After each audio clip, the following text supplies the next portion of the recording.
Hi, my name is Tom Veff, and I'm proud to be one of the designers for the Columbia River Knife and Tool. Today I'd like to show you my newest design. It's called the Veff-Sharp. Now this is a 3-piece 600 grit diamond coated sharpening system that will be effective on most all of your tools in the workshop, on the riverbank, or out in the field. It comes with a 2-piece section, and they are segmented in 2-inch intervals, but they're straight, unlike some of the diamond sharpeners you've seen that are tapered that allow you to or create an egg-shaped serration. These will not do that. The handle is available to be screwed onto either end, and it serves as a safety point, as a guard, so that your knife doesn't come back and hit your hand. It can be put on either end, and it can be put on the small one also. There will be some times you won't even want to use the handle, depending on what portion of the rod you're using. I designed the Veff-Sharp to be effective on serrations in the beginning, especially the Veff serrations. But it works equally well on most of the serrated patterns that you'll find on the market today. With you having 6 different sizes, you simply select the size of the serration, or the size of the rod that fits the serration you're going to work on. In this case, this rod fits that exactly. The larger end of the small rod fits the secondary size. I strongly recommend, when you start out, to avoid some frustration. When you go to sharpen a knife, I would use a black magic marker, felt marker, and blacken the cutting edge of the knife so that you have it all blacked out. That allows you to see where the travel is of the rod. So I would normally work on the edge of a bench so you have a solid surface so the knife stays steady. You take the rod, and following the angle that they have preset on the serration with light pressure. I want to emphasize light pressure, because heavy pressure will not make it cut any faster, and it will actually wear your rods out much quicker. So with a moderate pressure, you look and see where the scratch line is, and in this case I need to lower it back just a little this way. And once you attain that, so that you're removing all of the black ink, you just continue sharpening that way. The larger serration would require this larger end of the small rod, and you do the same thing. When you complete that process, you will have a small burr on the back side of the cutting edge. With the large rod that has a flat surface on one side, placing it flat on the surface of the knife and then moving it just a touch off of that surface so you're not scratching your knife. With light pressure, you simply make a couple of strokes and remove the burr that's there, and that will give you a keen edge. That's a standard serrated style. The same thing holds true if you are sharpening Veff serrations, as you see here. A couple of differences is they are cut larger in most cases, so you'll need a larger portion of the rod. And you just match that to the serration, and you can see that it fits the size of that concave. You blacken that edge, like I did on the other one. Blacken it in.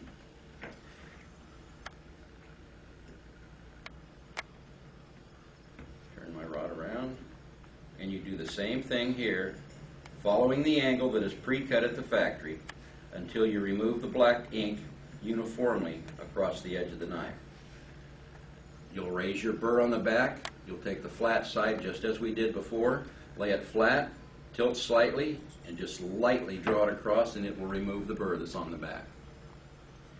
In the event that you want a smoother edge than the 600 grit diamonds will produce, and they do get smoother in time, if you use a piece of 600 grit wet or dry sandpaper, cut it in 2-inch lengths, 2-inch widths, so that it fits the 2-inch segments of the rod, and then place it around the rod,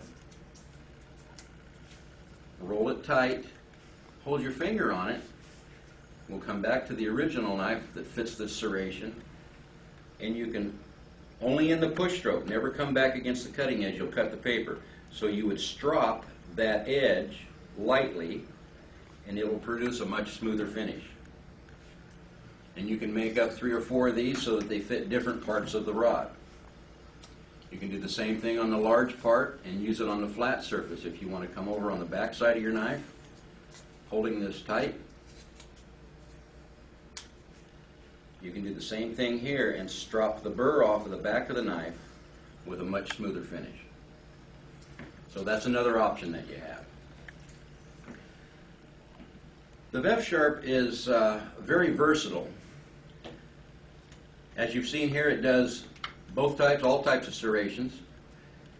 It actually cuts the 6 sizes. I think you can see that there are 6 different sizes. This knife was hand filed with each of the 6 segments of this, starting with the smallest, working my way to the largest, and this gives you an idea of the type of serration pattern that it can produce. The deeper you file these, the larger or wider the serration will become. If you have a plain smooth edged knife, I recommend that you put the handle on the sharpener for safety, and it allows you to hold on to it easier. You can use it as a file type system where you go across the edge this way and then do the other side, or you can use it like a small bench stone where you place it on the bench and actually use it like a stone, like this. Moderate pressure, never heavy pressure. Keeping your angle the same on both sides, and that angle will vary depending on the thickness of the blade of the knife. You'll find that if you'll use a 12 to 15 degree angle on a thin blade fillet knife, you'll produce a much finer edge. If you're using it on a large thick blade hunting knife, you'll want to go up to 20 to 25 degree angle. It doesn't take a lot of strokes to produce a very sharp edge.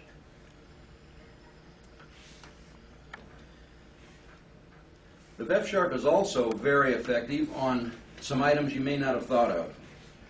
One of them is chainsaws. Here's a small segment of a piece of chainsaw chain. Of course, you would be doing this with it mounted in the saw, so you would have a lot better holding power than I have. But to illustrate, you select the size of the rod that best fits the tooth configuration of the chain. With the handle applied, you simply stroke the tooth and bring your keen edge back. It works well on scissors. Using the flat side of the largest rod, you can do the same thing you do with a knife edge. You can use a marker and just simply black the edge so that you can see your file line. Place it on the edge of your bench, and with light to moderate pressure, make sure you're removing the black uniformly. If not, adjust your angle to do that in a few strokes. Now with scissors, do not come in and file the backside burr off. Scissors will cut the burr off the first time you close them and remove that burr. And that will produce a real keen cutting set of pair of scissors. This is a leather punch or a bag punch. They're very difficult to sharpen because most generally you have no way of getting inside the inner part of the punch. Select the size that fits your rod, insert it with moderate to light pressure. You simply work the inside of that cutting edge, and you'll have a burr out here, and you can take this and just lightly use your thumb as a brace and just lightly rotate that and knock that burr off the outside edge. And that will produce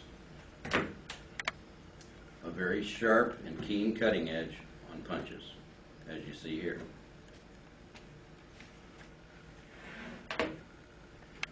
Lawn and garden tools are a challenge sometimes, especially if you decide to cut chain link fence. and you actually nick these. The Veff-Sharp works very well on these. Once again, black your edge. Use the flat side of the Veff-Sharp and work that edge until the black ink is gone uniformly. These are bypass pruners, so as these close, it's going to knock the burr off. So you need not remove that burr, and it will give you a real keen cutting edge. I do a lot of fishing, and I don't believe in giving the fish any more advantage than he needs, so I like to keep my hooks extremely sharp. This is a sturgeon hook. Use the flat side of the large rod. Hold your hook here. I use my finger as a rest and just lightly work the point of that hook, just lightly, until it sticks in your thumbnail. That's the sign of a sharp hook.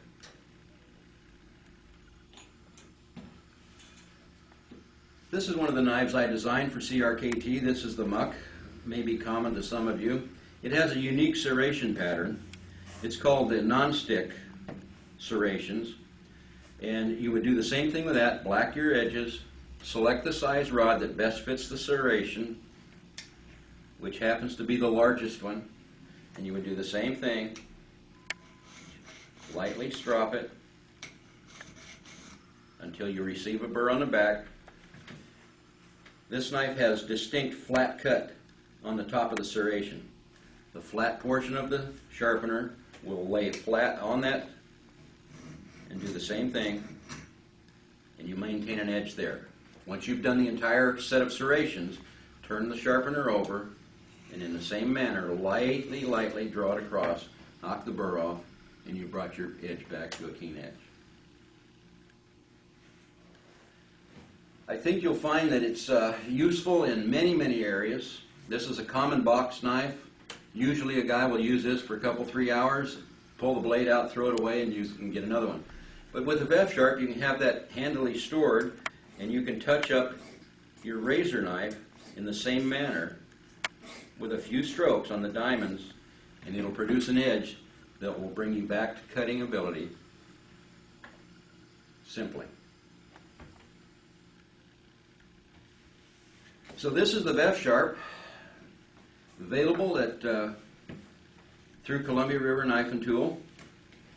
And I don't know that I mentioned, but it does come in a very handy storage pouch with a belt loop on the back. When it's placed together, you can actually fold it up and put it in a backpack. It's very convenient to carry.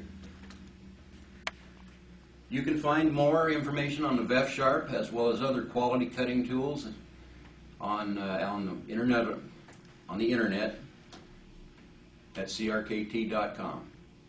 We thank you for your time.